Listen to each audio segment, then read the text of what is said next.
Would you believe I was walking around here and there's people from North Carolina, Wisconsin, Idaho. Where are you at, Idaho?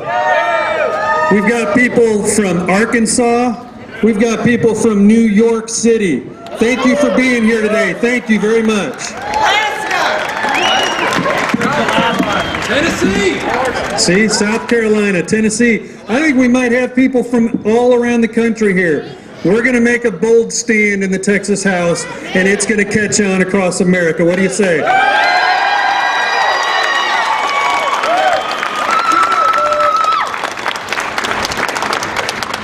I got a lot to say, and I normally don't write it down, but I'm pretty passionate about this, so I did write it. So I apologize in advance that I'm going to be reading a little bit. I'm normally not a reader. I want to begin by thanking you for being here today. I want to thank Bradley and Wesley and all those who took time to put this event together today. We didn't put this together, they did. Give them a round of applause.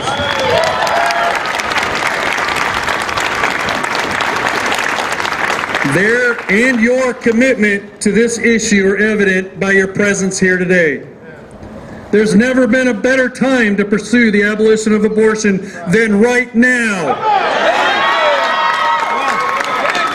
Since 1973 and the legalization of murder in this country, over 58 million babies have been slaughtered under the lie of choice and individual freedom, and we're stopping it in Texas. I believe in freedom of choice, but when human lives are being ended, that's when personal liberty has overstepped someone else's rights. I've heard this argument over and over. I've heard the argument that it's a woman's right to choose, but who's considering the rights of that baby? We are. When I first read this bill, I was overcome with the realization of what we're doing, both on earth and more specifically in our jobs, is more than just taking up time and space or punching a clock at work. We are here to leave a message and spread truth to all those we contact. We owe it to our Creator and those we are put here with to preach the truth no matter what our situation. For you, it may be at home or in the workplace, maybe with friends or family. Wherever it is that you have that responsibility to speak truth and love, do so. For me, that place is right here at the state capitol of Texas. They will hear your voice through me. They will hear the voice of those unborn children through me.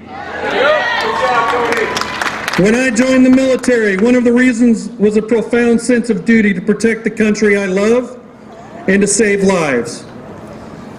When I rejoined after 9/11, I wanted to save lives again. Most of my life I've fought for others' lives, both to save and to give them a better future. When I read this bill, I realized that I was going to be able to continue doing the same thing right here in the state capitol.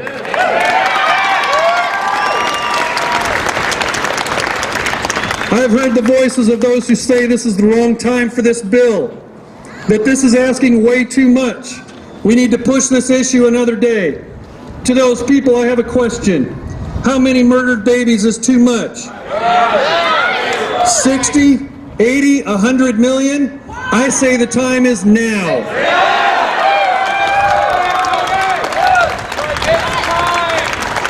In the words of Dr. Martin Luther King, it is always the right time to do the right thing.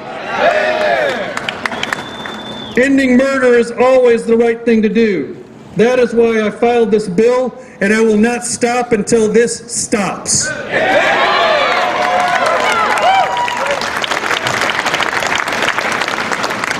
Psalms 139, 13 and 14 say this: For you formed my inward parts. You knitted me together in my mother's womb. I praise you, for I am fearfully and wonderfully made. Amen. The lives and generations hang in the balance. What you and I do today will matter for eternity. We only have a short time on this earth. Let's not waste one moment debating the timing of saving the unborn. What say you?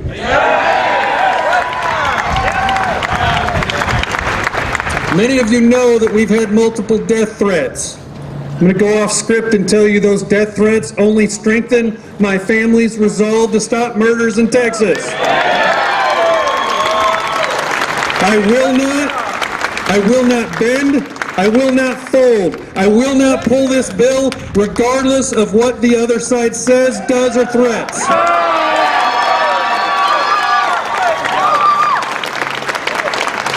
We will not be daunted. The irony that someone would threaten death to the very representative whose bill is designed in saving life is very telling.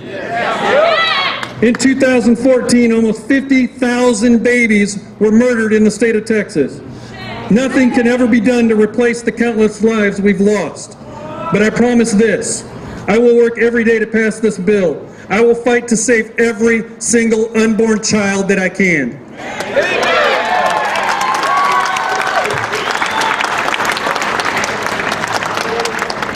I believe that one day, maybe 100 years from now, maybe 200, people will look back and ask, how did we allow such a genocide to occur to our own population? I hope and believe that with God's help, one day abortion will not only be illegal, but will be considered absolutely immoral by society once again. I'm going off script again, and it's going to make my chief of staff a little freaked out. They can continue to hide behind a socially acceptable word of abortion. It is murder.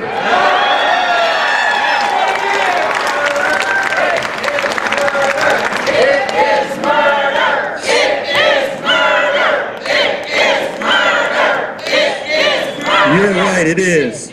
And that's why we're taking the exception out of the murder statute. That's why. That's where it's at. I hope to see that day, but even if it's long after I've gone, history will remember what we do here today and what we commit our lives to. Amen.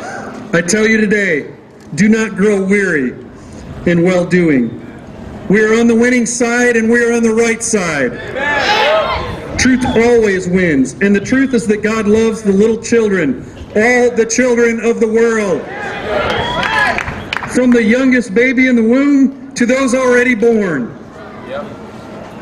I have one thing I need you to do today before I close.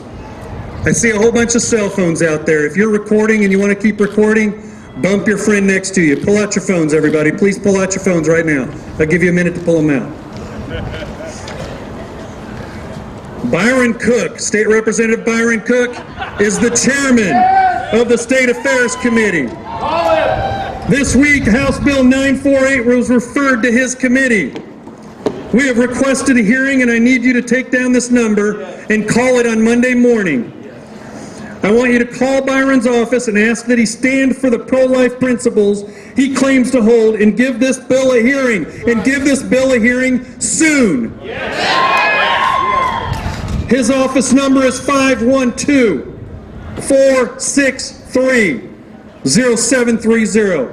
512-463-0730. I ask you to be nice, I ask you to be kind, and I ask you to be respectful when you call. We ask for a hearing. Ask him to hear this bill in the Texas House, because we will stop the murder of unborn children in Texas.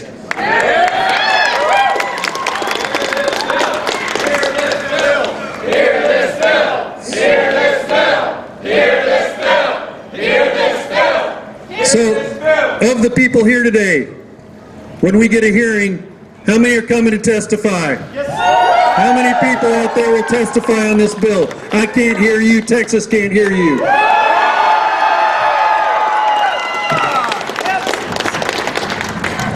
Thank you for your support. Thank you for everything you've done leading to this moment. Pray. Pray for the success of this bill. Pray for our safety and resolve. But most of all, pray God will change hearts. Thank you for your time. Stay strong. May God bless our efforts, and may He bless the great state of Texas and the unborn babies in Texas.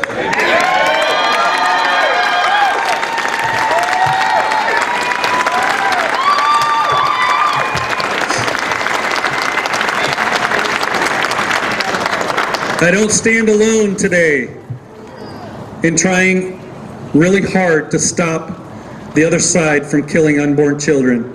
I have some of my peers today who want to come up and talk as well. These are the people that I didn't have to ask. They stepped across that line without fear or retribution to do the right thing, and they stand right here to my right.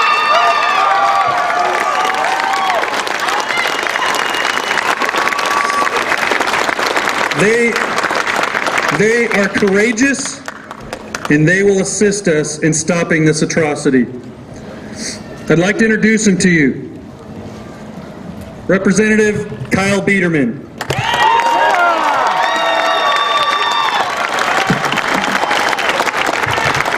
Representative Jonathan Stickland.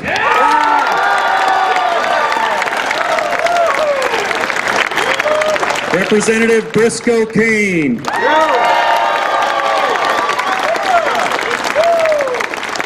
And Representative Terry Wilson.